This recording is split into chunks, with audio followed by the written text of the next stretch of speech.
casi 6 horas del cierre de la elección. Vayan por favor con doble mascarilla. Recuerden que no se puede romper la cédula. También recuerden que la cédula tiene que estar firmada. Vayan con lapicero azul. Y si tienen alguna denuncia, pues nos las hacen saber de inmediato, que aquí en Willax no nos callamos, no nos censuramos. Y más bien el señor Piero Corvetto ya debería estar aclarándole al Perú entero cómo es posible que un personero de Perú Libre haya sido ampallado con 87 cédulas firmadas por el lapicito, ¿no? Sí. Señor Corvetto, ¿qué nos tiene que decir? No, y reafirmar también que la gente que quiere ponerse la camiseta peruana para ir a votar, que lo haga con todo su derecho. Sí. Eso no es ilegal. No. Pueden hacerlo con toda tranquilidad. El señor Salas Arena ya lo explicó. Lo único ilegal es mostrar tu voto. Sí. Nada más. Bueno, Diego, vamos a darle la bienvenida al doctor Víctor García Toma, dos buenos abogados, Víctor García Toma, exministro de Justicia, y Carlos Caro Coria, penalista y analista político, porque tenemos que hablar, por supuesto, de estos, yo creo que este tema prioritario para Castillo. Doctor Caro, doctor García Toma, bienvenidos a ambos al programa, que ha puesto sobre la mesa el candidato Perú Libre. La propia Keiko ha reconocido que sí, que hay cosas que se tienen que mejorar de la Constitución del 93, pero Castillo dale que te dale con una asamblea constituyente. Entonces, eso es lo primero, su primera apreciación, doctor, como constitucionalista además. ¿Es necesario cambiar la Constitución del 93 para que el Perú reflote, para que volvamos a ser un país viable?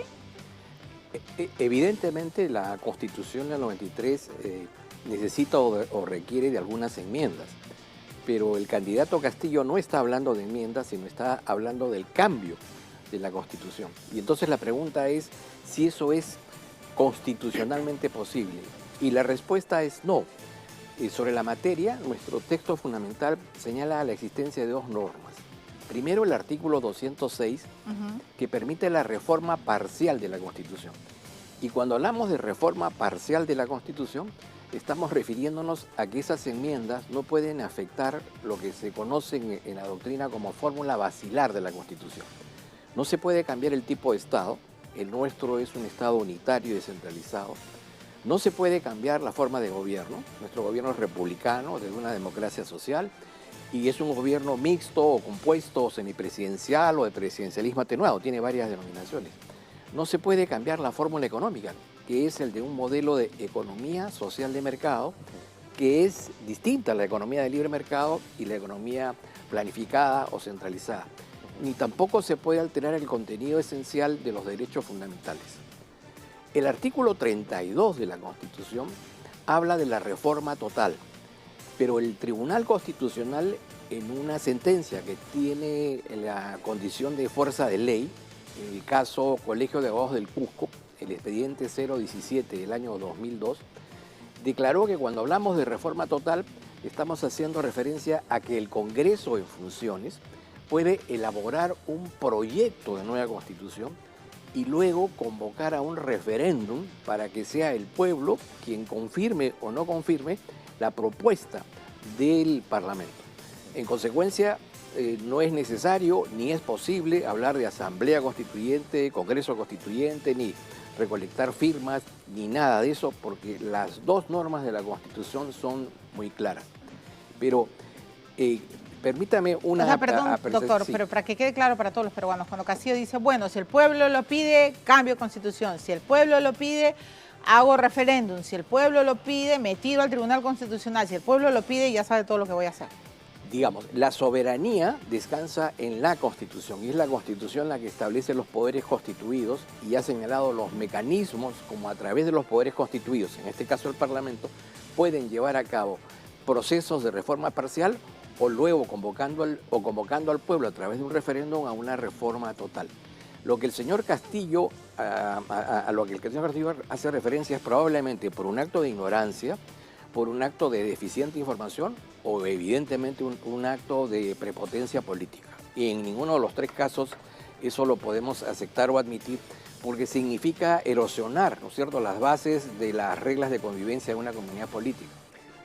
Al doctor Caro Coria, de cara a lo que acaba de decir el doctor García Toma, yo quiero preguntarle, en plazo, dado que no faculta la Constitución al presidente de la República directamente convocar a una asamblea constituyente, ¿cuánto tiempo cree usted que tomaría generar la primera enmienda constitucional, convocar una constituyente, redactar la nueva Carta Magna y, evidentemente, para que después él gobierne bajo las reglas que quiere?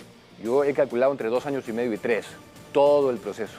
Esa es la primera pregunta, y la segunda sería, ¿usted cree que respetaría entonces el plazo de 5 años? A ver, yo creo que acá tenemos varios temas sobre la mesa, ¿no? Primero está la cuestión netamente jurídica. Ya estamos viendo en este momento cómo cuando un parlamento quiere acelerar las cosas, puede generar dentro de un mismo periodo de tiempo una legislatura, 2 legislaturas, 3 legislaturas, y ahora hemos visto hasta una cuarta legislatura. Entonces, esos tiempos, según la voluntad política, si lo vemos desde el punto de vista realpolitik, se pueden acortar cuando existe voluntad política y evidentemente un consenso. El Parlamento que se viene no va a ser de consenso, las fuerzas están bastante divididas, entonces dudo mucho de que haya una aceleración para una reforma constitucional profunda, es decir, un cambio de constitución, como ya señaló el doctor García Toma, en cuanto al procedimiento, que es un procedimiento largo, tiene que consensuarse un texto, ese texto abrirlo eventualmente a debate público, y con todo eso además tiene que convocarse un referéndum. O sea, es un proceso bastante largo. ¿Qué texto es ese? ¿De qué texto está hablando? Estamos hablando de si el señor Castillo quiere una reforma completa de la Constitución, un cambio constitucional pleno, eso va a tener que seguir un proceso que es bastante largo. Si se trata de reformas parciales, yo creo que hay puntos sobre la mesa respecto a los cuales van a haber algunos consensos, ¿no?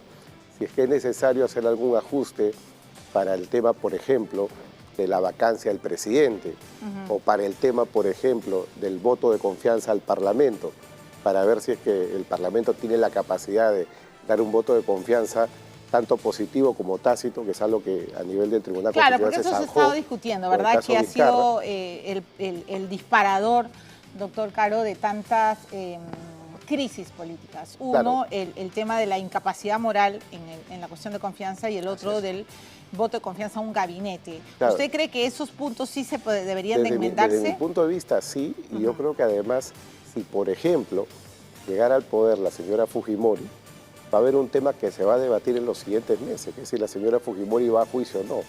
Porque si bien el artículo 117 de la Constitución establece que el presidente es intocable durante su periodo, es decir, no puede ser acusado, salvo por supuesto muy concretos, traición a la patria, disolver el Congreso, no llamar elecciones.